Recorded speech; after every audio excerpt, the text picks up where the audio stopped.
Nosso estudo de hoje é a lição 58 do livro Rumo Certo, nos dias difíceis. Nos dias difíceis, reflete nos outros dias difíceis que já se foram.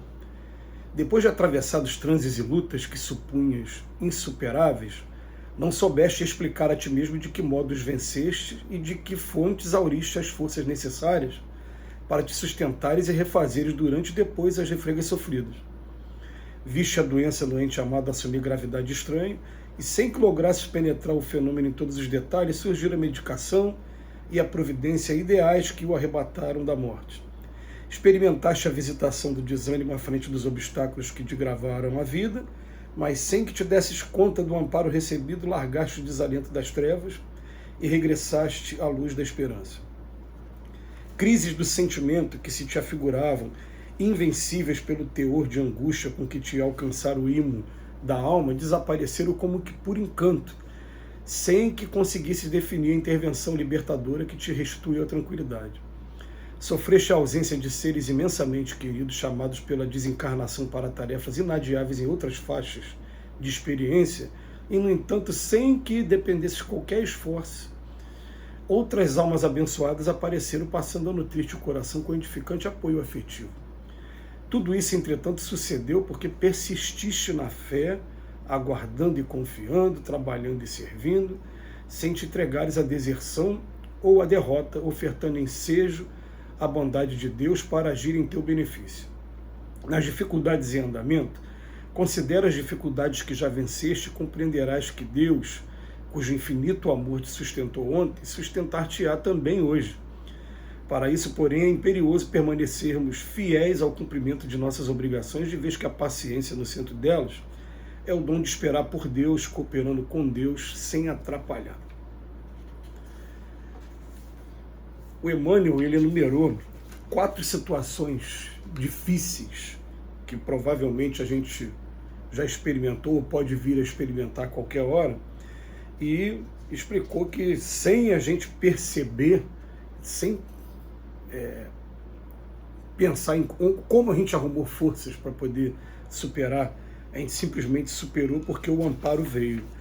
Mas ele coloca todo o segredo aqui do estudo de hoje nesse parágrafo, quando ele fala: tudo isso, entretanto, sucedeu porque persististe na fé, aguardando e confiando, trabalhando e servindo, sem te entregares à deserção ou à derrota.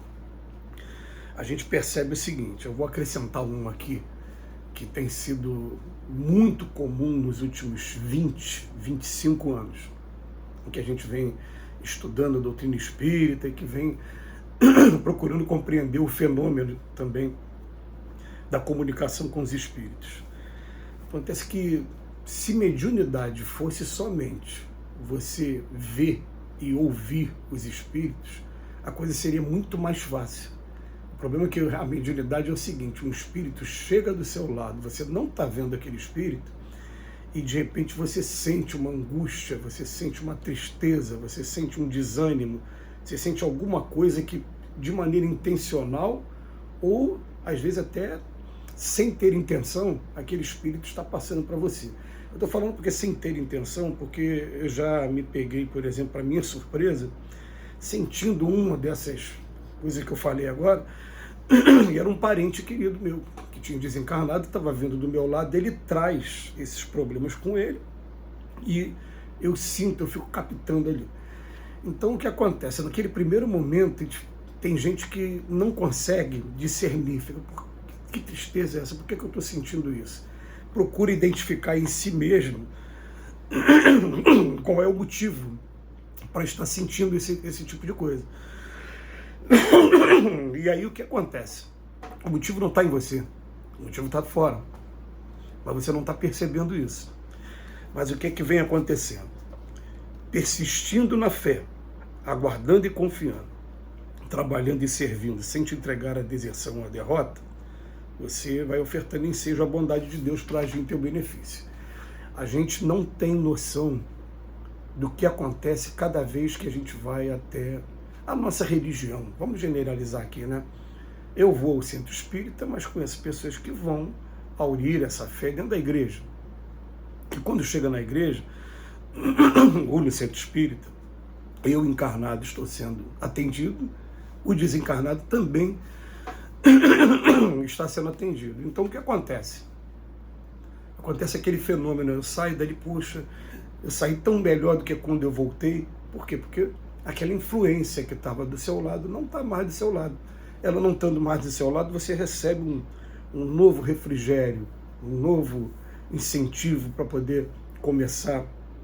E nesse ponto, uma vez, um filósofo, que eu vou omitir o nome dele, ele veio dizer que a religião era o ópio do povo. E ele quis dizer que a religião era o ópio do povo porque o ópio é uma droga das mais fortes e que dela você produz essas drogas mais poderosas, sintéticas que a gente tem hoje. Ele falava que a religião é assim, a pessoa apanha durante a semana, chega no final de semana, toma aquela droga para poder sentir o alívio e volta para a semana. Ele usou a frase de maneira sarcástica, é claro. E ficou gravado nos anais da história. Mas nesse ponto, ele poderia até estar certo. A gente vai para lá e ali a gente recebe o amparo e o desencarnado também recebe o amparo. Mas o que ele vem dizendo para a gente aqui, ele vem dizendo o seguinte, que a gente tem que ter o tempo todo essa fé, aguardando e confiando, porque agora eu já sei que eu sou um espírito imortal. Eu já sei que o meu ambiente não é aqui, a Terra. Eu sou um filho do universo todo. O Pai vai me mandar para onde Ele quiser. E se o Pai me mandou para cá, para esse ambiente que está tendo tanto problema, é porque eu preciso aprender a lidar com esses problemas. Então a dor vem, o problema vem, a gente se renova, a gente vai dando o nosso jeito cada vez mais de ir aprendendo, e vai chegar uma hora que a gente vai realmente, a gente muda, a gente vai aprender mesmo. Agora, sem reclamar e procurando buscar, principalmente através da oração e da voz da consciência, o porquê de algumas coisas estarem acontecendo com a gente. Será que sou eu que estou produzindo esse sofrimento, como foi o objeto do estudo de ontem? Ou será que eu estou produzindo mais coisas, ou será que por falta de aceitação, ou será que realmente são as lições que estão aparecendo pela vida mesmo? Então ele coloca para a gente, ó, nas dificuldades em andamento, considera as dificuldades que já venceste e compreenderás que Deus, cujo infinito amor te sustentou ontem, sustentar-te-á também hoje. Então, ó, dificuldades que já ficaram para trás. Dores que a gente não consegue imaginar até que elas chegam até a gente. Quando chegam até a gente, vai ser sempre bastante complicado mesmo. A gente vai se descobrir nesses momentos, porque é no momento de crise que a gente descobre quem a gente é de verdade, se a gente teve equilíbrio, se a gente não conseguir ter o equilíbrio. Mas depois a gente fica, de onde veio essa força? Porque eu, muitas vezes, olhando a dor do próximo, eu falo, meu Deus, se fosse comigo, eu não sei se eu aguentaria. E a gente está falando aqui, a gente aguenta sim. A gente tendo fé e a gente se mantendo, principalmente, ó, trabalhando e servindo.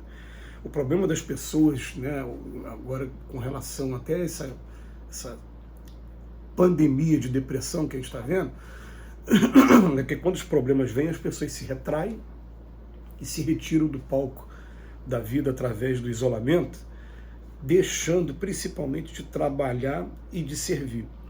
E vamos colocar aqui, ó, são 4 coisas que a gente tem que botar, conjugando as 4. Né? Eu poderia falar 10 minutos aqui sobre cada uma delas.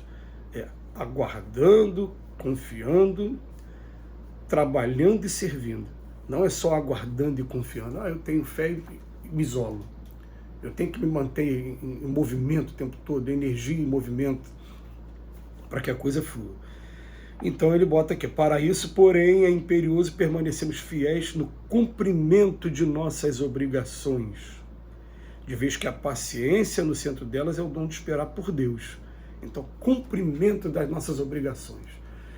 Se a gente soubesse que o remédio para a depressão é a gente interrogar a nossa consciência, perguntando quais são as obrigações que eu tenho hoje, o que eu tenho que fazer, e procurar cumprir da melhor maneira possível, chegando em casa, mesmo que chegue em casa muito cansado, mas falou, eu fiz a minha parte.